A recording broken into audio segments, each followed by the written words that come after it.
Ayan, ito yung isa. Oh, kasi hindi na sila kasya. Pag magising ang isa, nagigising din ang isa. Kahit tulog. Hindi na kasya. Ayan na. Tuwang-tuwa ang isa. Oh. So. Bago sa tingnan mo. Bago. Uy, tingnan ko nga. Asus! Tuwang-tuwa. Oh! Sulong-sulo niya dyan. Kung sa bagay, pwede silang dalawa. Oh, taga-alaga ang lolo at lula. Yung isa tulog kasi hindi na sila kasya.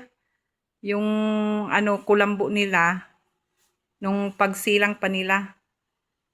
Anong maliit pa, okay pa. Ngayon, malalaki na. 4 months na sila, to 5 months. Tuwang-tuwang, oh. Nakataas na yung paa. May blanket dun sa taas. Yung blanket.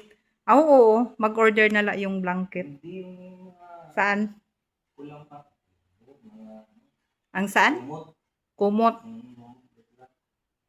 Oo, pwede kasi hindi naman yan, lalamukin. Lagyan lang ng kumot sa taas. Hindi naman sila, kasi parang kulambo naman rin yan. Ayan na. Okay na. Kasi pag nagigising yung tulog, parehas tulog, magising yung isa, nagigising na rin yung isa kasi natatadyakan. Ayan, pwede yan. Anuhan ng mga laruan. Yung may mga bitay-bitay na laruan. Kasi nag-ano na sila ng laruan. Tuwang-tuwa, oh. Ayan na sila, guys. Tuwang-tuwa. Oh. Hindi malang umiyak. Samantalang pag ilapag mo yan, umiiyak pagising. Ayan na. Okay na. Okay na.